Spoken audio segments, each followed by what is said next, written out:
माँ की ममता। कमली अपने साल भर के बच्चे को लेकर घर के बाहर कदम रखी ही थी कि उसकी सास ने आवाज़ लगाते हुए कहा, सुन रे कमली, काम से लौटते वक्त पंडितायन की दुकान से आध किलो नमक लेना ना भूलना। कमली कुछ क्षण के लिए ठहरी और हूँ कहते हुए अपने रास्ते निकल पड़ी। दो बच्चों की माँ कमली ठेकेदारों के यहाँ रोज़ भत्ते पर नौकरी करती है। एक दिन भी नहीं गई तो सैलरी कट। जब कमली इस संबंध में बात करती है तो ठेकेदार के बेटा कहता है, मैंने तुम्हें सरकारी नौकरी दे रखा है क्या? काम करना है तो करो, वरना जाओ कहीं और काम की तलाश करो। कमली जवाब देती, इतने दिन से तो काम करते आई हूँ तुम्हारे यहाँ। जब तुम्हारे बाप थे तो पूरा का पूरा महीना का पैसा आता और तुम हो कि। कमली कुछ कहती कि वहाँ मौजूद औरतों में से एक ने उसे इशारा से अपने पास बुला लिया। सुलेखा ने कहा, क्यों कमली, उस गवार से क्यों मुंह लगाती हो? उसे हमारे तुम्हारे जैसे अक्ल नहीं है। अक्ल होता तो मरते हुए बाप को बचा नहीं लेता। चंद पैसों के खातिर अपने बाप को मार डाला। कमली अंधेरा होने से पहले घर वापस आ गई।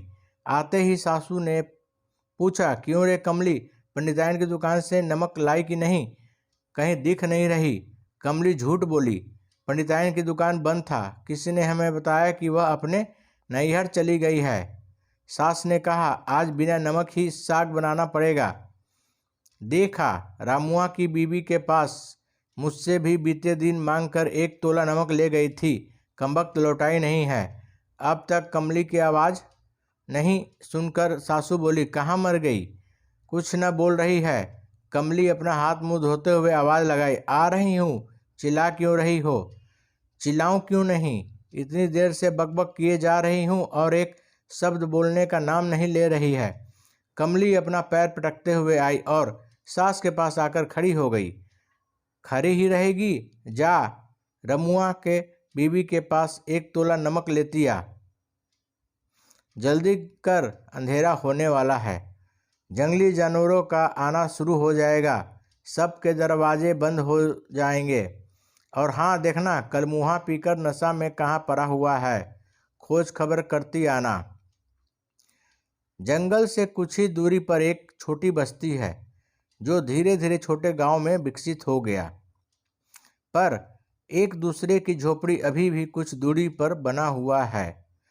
कभी कभार इस गांव में बाघ, चीता और अन्य जंगली जानवर रास्ता भटक कर गांव की तरफ आ जाते हैं और लोगों और पालतू जानवरों पर हमला कर देते हैं। इसी हमले में कमली के ससुर मारे गए। समय पर इलाज की व्यवस्था नहीं हो पाया, जिसके कारण धीरे धीरे मौत के मुंह में चले गए थे। इस गांव से शहर 5 मील की दूरी पर है। जंगल के रास्ते से गुजरना पड़ता है। जिसके पास गाड़ी है वह महीने में 2 महीने में एक बार शहर जाते हैं। ऐसे भला कौन शहर जाने के लिए इतना जोखिम उठाए? ये लोग कई वर्ष पहले औरंगजेब के डर से यहाँ भागकर चले आए थे। तब से यही इन लोगों का बसेरा हो गया। इस तरह के छोटे छोटे गांव 8-10 होंगे जो जंगल के पास ही है। इस गांव की आबादी लोगों के बढ़ने से पहले ही जानवरों के शिकार हो जाते हैं, क्योंकि शहद और मछली की तलाश में अपने गांव से दूर चले जाते हैं। कुछ रास्ता भटक जाते तो कुछ शेरों के शिकार हो जाते हैं।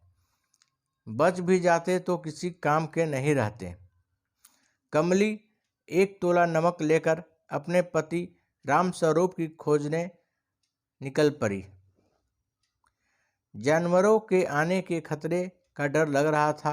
सभी जगह रामस्वरूप की खोज लिया पर कहीं नहीं दिखाई दिया। कमली ने सोचा, जिंदा रहा तो आएगा, नहीं तो।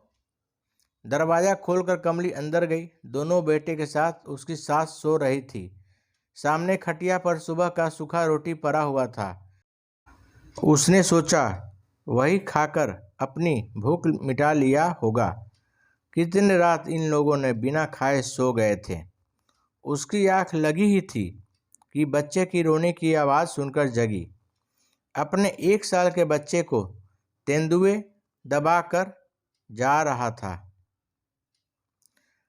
इसने घर में रखे भाले से उसके ऊपर वार कर दिया। तेंदुए ने बच्चे को छोड़कर उस पर हमला कर दिया। कमली घायल होकर जमीन पर गिर पड़ी। उन लोगों की आवाज़ सुनकर आसपास के घरों से आदमी अपने हथियार लेकर दौड़ते हुए आया। तेंदुए डर कर भाग गया, पर कमली खून से लथपथ जमीन पर पड़ी थी। कमली की सांसें कम होते जा रहे थे और अंततः वह अपने बच्चे को छोड़ सदा के लिए अपनी आंखें बंद कर ली।